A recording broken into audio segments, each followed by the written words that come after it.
وہ عورت روز اس نوجوان کو دیکھتی، لیکن وہ بغیر اس کی طرف دیکھے سر جھکا کر اسی گلی سے گزر جاتا تھا۔ دیکھنے میں وہ کسی مدرسے کا طالب علم لگتا تھا، لیکن اتنا خوبصورت تھا کہ وہ دیکھتے ہی اسے اپنا دل دے بیٹھی، اور اب چاہتی تھی کہ وہ کسی طرح سے اس پر نظر التفات ڈالے، لیکن وہ اپنی مستی میں مگن سر جھکائے زیر لب کچھ پڑھتا ہوا روزانہ ایک مخصوص وقت پر وہاں سے گزرتا اور کبھی آنکھ اٹھا کر بھی نہ دیکھتا۔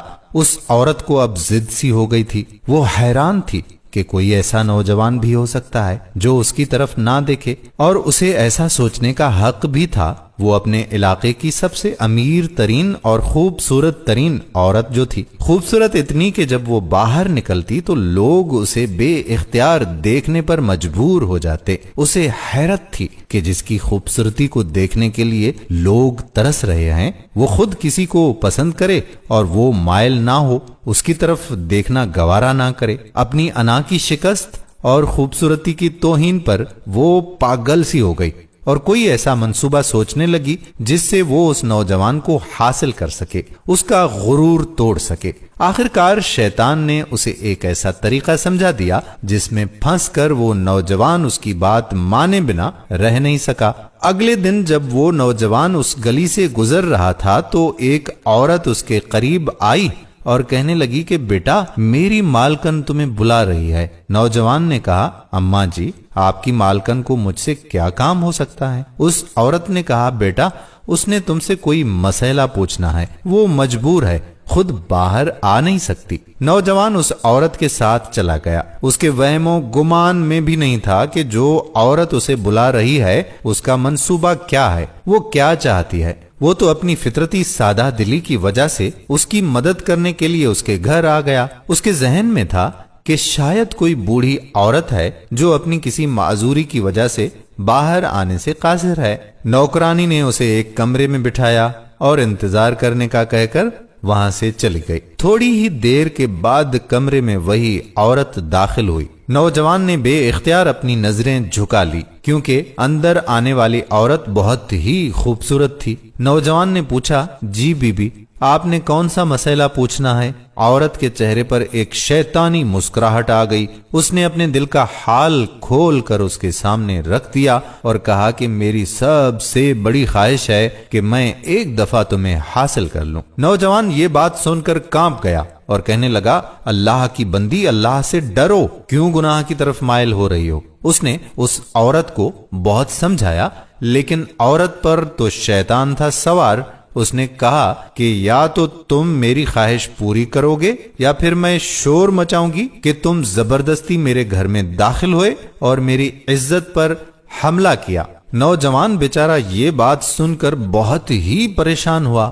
اسے اپنی عزت کسی بھی طرح سے محفوظ نظر نہیں آ رہی تھی۔ اس کی بات مانتا تو گناہگار ہوتا، نہ مانتا تو لوگوں کی نظر میں برا بنتا ہے۔ وہ علاقہ جہاں لوگ اس کی شرافت کی مثالیں دیا کرتے تھے، وہاں اس پر اس طرح کا الزام لگ جائے، یہ اسے گوارا نہیں تھا۔ وہ عجیب و غریب مصیبت میں بیچارہ پھنس گیا۔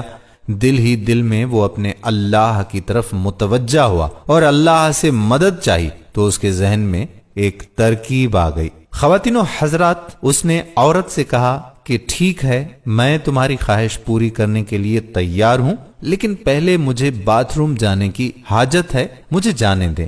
عورت نے اسے بیت الخلا کا بتا دیا۔ اس نوجوان نے اندر جا کر ڈھیر ساری غلاظت اپنے جسم پر مل لی اور باہر آ گیا۔ عورت اسے دیکھتے ہی چلا اٹھی، یہ تم نے کیا کیا؟ ظالم، مجھ جیسی نفیس طبیعت والی کے سامنے اتنی گندی حالت میں آ گئے، دفع ہو جاؤ، نکل جاؤ میرے گھر سے۔ نوجوان فوراً اس کے گھر سے نکل گیا اور قریب ہی کی ایک نہر پر اپنے آپ کو اور اپنے کپڑوں کو اچھی طرح سے پاک کیا اور اللہ تعالیٰ کا شکر ادا کرتا ہوا واپس مدرسے چلا گیا۔ نماز ہوئی۔ نماز کے بعد جب وہ سبق میں بیٹھا تو تھوڑی دیر کے بعد استاد نے کہا کہ آج تو بہت ہی پیاری خوشبو آ رہی ہے۔ کس طالب علم نے خوشبو لگائی ہے؟ وہ نوجوان سمجھ گیا کہ اس کے جسم سے ابھی بدبو گئی نہیں اور استاد جی طنز کر رہے ہیں۔ وہ اپنے آپ میں سمٹ گیا۔